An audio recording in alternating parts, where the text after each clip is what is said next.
ವ್ಯಾಪ್ತಿಯಲ್ಲಿರ್ತಕ್ಕಂಥ ಸಂದರ್ಭದಲ್ಲಿ ಸಹಕಾರವನ್ನು ನೀಡಿರ್ತಕ್ಕಂಥ ಎಲ್ಲ ಅಧಿಕಾರಿಗಳು ವೇದಿಕೆ ಮೇಲೆ ಬಂದಿದ್ದಾರೆ. ಅವರೆಲ್ಲರಿಗೂ ಕೂಡ ನಮಸ್ಕರಿಸಿ, ಈ ಕಾರ್ಯಕ್ರಮದಲ್ಲಿ ಪಾಲ್ಗೊಂಡಿರ್ತಕ್ಕಂಥ ಎಲ್ಲ ರೈತ ಬಾಂಧವರೇ, ಅಕ್ಕ ತಂಗಿಯರೇ, ಅಣ್ಣ ತಮ್ಮಂದಿರೇ, ಮಾಧ್ಯಮದ ಗೆಳೆಯರೇ ಮತ್ತು ಈ ಕಾರ್ಯಕ್ರಮವನ್ನು ಆಯೋಜಿಸಿರುವ ಎಲ್ಲ ಈ ಸಮಿತಿಯ ಪದಾಧಿಕಾರಿಗಳೇ, ರೈತ ಬಾಂಧವರೇ, ತಮ್ಮೆಲ್ಲರಿಗೂ ನಮಸ್ಕಾರ.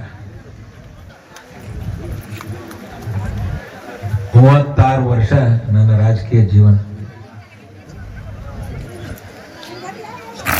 ಮತ್ತು ಕೊನೆಯ ರಾಜಕೀಯ ಜೀವನವೂ ಕೂಡ. ಮುಂದೆ ಆ ಚುನಾವಣೆಗೆ ನಾನೆಲ್ಲ ಇವತ್ತು ಈ ಕಾರ್ಯಕ್ರಮ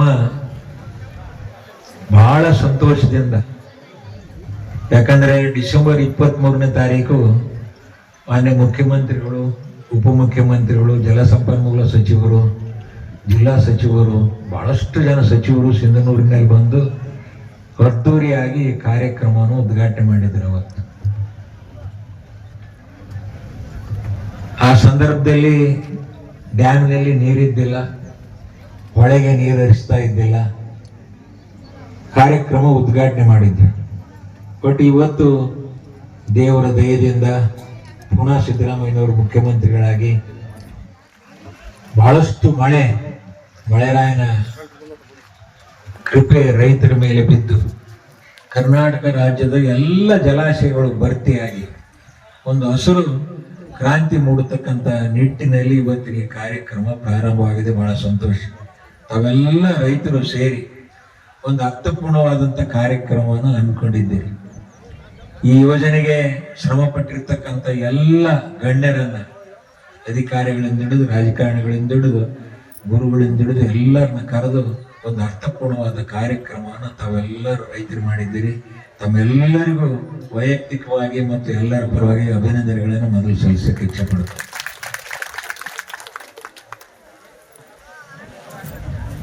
ತುಂಗಭದ್ರಾ ಒಂದು ತಾಯಿಯ ಆಶೀರ್ವಾದದಿಂದ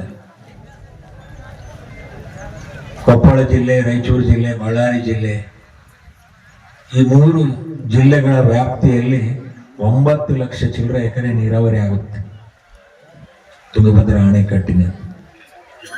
ಅದರಲ್ಲಿ 6,30,000 ಚಿಲ್ಲರ ಎಡದಂಡೆ ನಾಲೆ ಕೊಪ್ಪಳ ಮತ್ತು ರಾಯಚೂರು ಜಿಲ್ಲೆ, 1.5-2 ಲಕ್ಷ ಅಂದಾಜು ಬಳ್ಳಾರಿ ಜಿಲ್ಲೆ.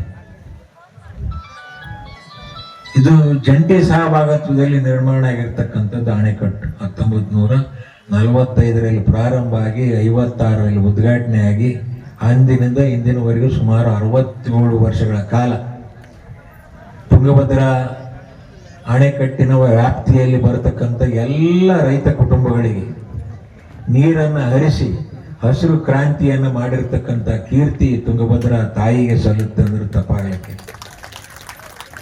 ಒಂದು ವರ್ಷಕ್ಕೆ ನನ್ನ ಅಂದಾಜಿನ ಪ್ರಕಾರ ಬಳ್ಳಾರಿ ಜಿಲ್ಲೆ ಬಂತು, ರಾಯಚೂರು ಜಿಲ್ಲೆ ಬಂತು, ಕೊಪ್ಪಳ ಜಿಲ್ಲೆ ರೈತರು ಸುಮಾರು 10,000-12,000 ಕೋಟಿ ಆಹಾರ ಉತ್ಪಾದನೆ ಮಾಡಿ ದೇಶಕ್ಕೆ ಸಮರ್ಪಣೆ ಮಾಡತಕ್ಕಂಥ ದೊಡ್ಡ ಕರ್ನಾಟಕ ರಾಜ್ಯದಲ್ಲೇ ಮೊದಲನೇ ಅಣೆಕಟ್ಟು ಅಂದ್ರೆ ತಪ್ಪಾಗಲಿಕ್ಕೆಲ್ಲ.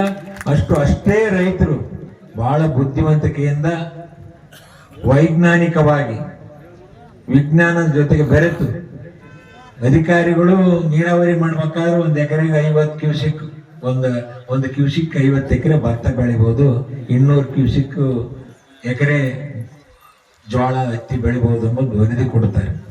ಆದರೆ ರೈತರು ಮತ್ತು ವಿಜ್ಞಾನಿಗಳಕ್ಕಿಂತ ಒಂದು ಹೆಜ್ಜೆ ಮುಂದೆ ಹೋಗಿ ರೈತರು ಬಹಳಷ್ಟು ಈ ವ್ಯವಸಾಯದಲ್ಲಿ ವಿಜ್ಞಾನದ ಜೊತೆಗೆ ತಂತ್ರಜ್ಞಾನಗಳನ್ನು ಬಳಸಿಕೊಂಡು ಹೆಚ್ಚಿನ ಆಹಾರ ಉತ್ಪಾದನೆ ಮಾಡಿ ದೇಶಕ್ಕೆ ಯಾವುದಾದರೂ ಆಹಾರ ಉತ್ಪಾದನೆ ಮಾಡಿ ಸಮರ್ಪಕವಾಗಿ ಮಾಡತಕ್ಕಂಥ ಅಣೆಕಟ್ಟಿದೆ ಮತ್ತು ರೈತರಿದ್ದಾರೆ ಅಂದ್ರೆ ತುಂಗಭದ್ರಾ ಅಣೆಕಟ್ಟಿನ ವ್ಯಾಪ್ತಿಯ ರೈತರಂದ್ರೆ ತಪ್ಪಾಗಲಿಕ್ಕೆ.